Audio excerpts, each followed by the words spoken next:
नमस्कार दोस्तों, मेरा नाम है पंकज दुबे और आज हम बात करने वाले हैं दोस्तों यूक्रेन के बारे में। दोस्तों यहाँ पे आप देख सकते हो कि यूक्रेन के प्रेसिडेंट जेलेंस्की ये पहुंचे यूके के पीएम स्टारमर के पास में।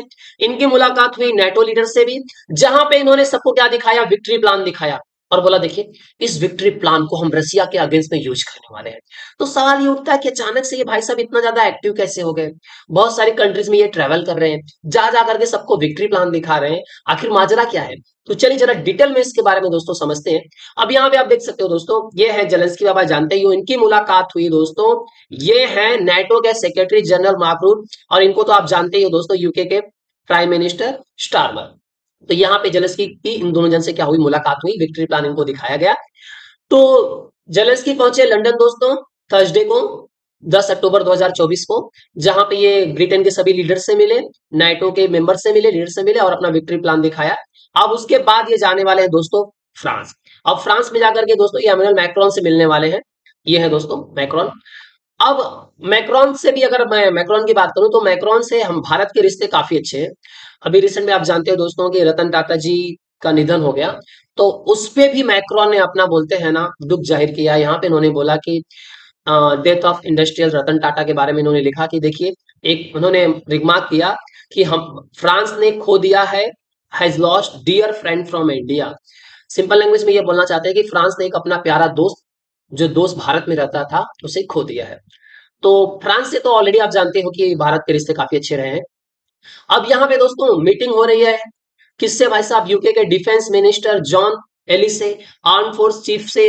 अब ये सबको दोस्तों दिखाया गया प्लान, जो विक्ट्री प्लान बनाया गया था, जेलेंस्की ने जो प्रस्तुत किया था, उस सबको दिखाया गया, बोला ये देखो तुम लोग भी देखो। अब यहाँ पे दोस्तों ये जर्मन चांसलर जो ओल्फ स्कॉच थे ब्रिटेन, बर्लिन में फ्राइडे को, उनसे भी इनकी मुलाकात होने वाली है। तो उसके बाद ये इटली भी जाने वाले हैं, मतलब जर्मनी, इटली, हर जगह का यात्रा करने वाले हैं। अब यहाँ पे इन्होंने क्या किया था कि ये ब्लूप्रिंट दिखाने वाले थे, कहाँ पे दोस्तों, ये वेस्टर्न लीडर्स को। और जो डिफेंस मिनिस्टर है जर्मनी के, उनको क्या दिखाने वाले थे, ब्लूप्रिंट दिखाने वाले थे कि जो हमारा विक्ट्री प्लान है ये किस तरह से काम करने वाला है। लेकिन वो पोस्टपोन्ड हो गया, क्योंकि जानते ही हो यूएस के जो प्रेसिडेंट है बाइडेन, उन्होंने बोला कि भैया मैं यहीं पे रहने वाला हूँ, क्योंकि यहाँ पे लैंडफॉल जो हुआ फ्लोरिडा पे, तो मैं वहीं पे अभी थोड़ा सा बिजी हूँ, तो मैं अभी आ नहीं पाऊंगा। तो इनकी यात्रा तो रद्द हो गई, लेकिन ये इटली जाएंगे, उसके बाद ये दोस्तों फ्रांस जाने वाले हैं। अब यहाँ पे ये करना क्या चाहते हैं उसको भी समझने की कोशिश करते हैं। इन्होंने बोला कि जो मैं प्लान दिखा रहा हूं उसमें ये कोशिश करो कि तुम लोग यूक्रेन को मजबूत करो। कहने का मतलब यूक्रेन को पैसा दो, यूक्रेन को मजबूत करो, दोनों तरह से, जियोपॉलिटिकली भी आप, और on the battlefield before any kind of dialogue with Russia. मतलब रसिया से बात करने से पहले आप मुझे श्योरिटी दे दो, हमको जियोपॉलिटिकली भी हेल्प कर दो, पूरा किस तरह से वेपन्स वेपन सब प्रोवाइड कर दो, तब हम जाकर के क्या करेंगे, रसिया से बात करेंगे। इनकी तो अलग ही चीज है, ये पीस टॉक करते हैं और पुतिन को ही नहीं बुलाते। अब यहाँ पे इनके लिए बोलते हैं ना, चीजें बोलते हैं ना और भयानक होते जा रही है, क्योंकि अभी रिसेंट में न्यूज आई थी कि नॉर्थ कोरियन की जो बोलते हैं ना ट्रूप्स, वो यूक्रेन में आ गई है और रसिया के लिए लड़ रही है इनसे। तो ये तो न्यूज जब आई दोस्तों, तो हालांकि जानते ही हो कि इसको तो रसिया ने मना कर दिया कि भाई साहब ये सब फेक न्यूज है, ऐसा कुछ भी नहीं है, नॉर्थ कोरियन के सोल्जर्स यहाँ पे आकर के लड़ नहीं रहे हैं। लेकिन बहुत सारे ऐसे आर्टिकल हैं जो ये बोलते हैं, साबित करते हैं कि नहीं भाई साहब ऐसा है। रसिया जानबूझ करके ऐसा बोलेगा भी नहीं।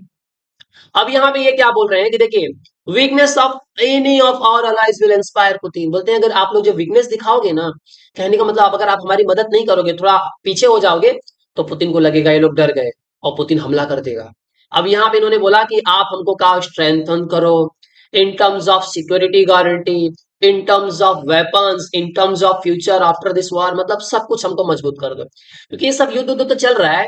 युद्ध खत्म होने के बाद क्या होगा, उसके बाद जिन्होंने इन्वेस्टमेंट किया है, जो पैसा लगाया है वेस्टर्न कंट्रीज वाले, सब यूक्रेन का गला पकड़ेंगे, बोलेंगे भैया अब तो सब बोलते हैं ना अपना बेनिफिट देखेंगे यूक्रेन के अंदर कि किसको क्या मिल जाए, उसमें बोलते हैं ना अपना आधिपत्य लगाने के चक्कर में पड़ जाएंगे। अब इनके सामने बोलते हैं ना टेंशन बढ़ते जा रहा है, क्योंकि इनको सबसे बड़ा टेंशन है दोस्तों ना यूएस के अंदर होने वाला इलेक्शन, जो नवंबर 5 को होने वाला है। क्योंकि अगर कमला हैरिस आई तो ओके ओके कोई प्रॉब्लम नहीं होगा, लेकिन ट्रंप आ जाएंगे तो चीजें बहुत भयानक हो जाएगी। तो ये ट्रंप आने के बाद चीजें अगर भयानक हो सकती है, उसके पहले इन्होंने दोस्तों ना उसका एक जरिया निकालने की कोशिश की है। वो जरिया है दोस्तों क्या, विक्ट्री प्लान। कि हम क्या करेंगे, इस विक्ट्री प्लान को सभी वेस्टर्न लीडर्स को, नेटो कंट्रीज को दिखाएंगे और बोलेंगे भैया आप इसको क्या करो, किसी तरह से एनी हाउ इसको अप्रूव करो। अगर ये एक बार अप्रूव हो जाता है इलेक्शन के पहले, या कुछ पे सहमति हो जाती है, तो कम से कम ट्रंप आने के बाद कुछ रास्ते तो बच जाएंगे कि जिससे मैं बच जाऊं। अब यहाँ पे ये चाहते हैं कि भैया हम रशिया के साथ निगोशिएशन तो करेंगे, लेकिन कंडीशन ऐसा रहेगा कि भैया यूक्रेन को प्रायोरिटी मिलनी चाहिए, यूक्रेन की बातें सुनी जानी चाहिए, रशिया जो बोलेगा उसकी बातों को डिनाई कर दिया जाना चाहिए। इस तरह से भाई साहब ये निगोशिएशन करने वाले हैं। तो इनका फ्यूचर, यूक्रेन का फ्यूचर तो अब डिसाइड करेगा यूएस का इलेक्शन, और इसीलिए ये बहुत ज्यादा बोलते हैं ना, उछल कूद कर रहे हैं किसी तरह से विक्ट्री प्लान को अप्रूवल मिल जाए, जिससे ट्रम्प आए तो कम से कम थोड़ा हम बच जाए, क्योंकि ट्रम्प आने के बाद सीधा ट्रम्प का सीधा यही कहना है कि यूक्रेन का युद्ध नहीं तो जेलेंस्की का युद्ध है, जेलेंस्की जाओ अकेले लड़ो। तो आज तो दोस्तों आप समझ चुके होंगे जेलेंस्की इतना ज्यादा उछल कूद क्यों कर रहे हैं, क्योंकि उनको पता है कि इलेक्शन में अगर गलती से भी ट्रम्प आ गए तो चीजें बोलते बहुत खराब हो जाएगी, कमला हैरिस आएंगे तो कोई प्रॉब्लम ही नहीं है इनको। तो दोस्तों अगर ये वीडियो पसंद आया हो तो वीडियो को लाइक करके हमारे चैनल को सब्सक्राइब कर लीजिएगा, and thank you so much for watching this video.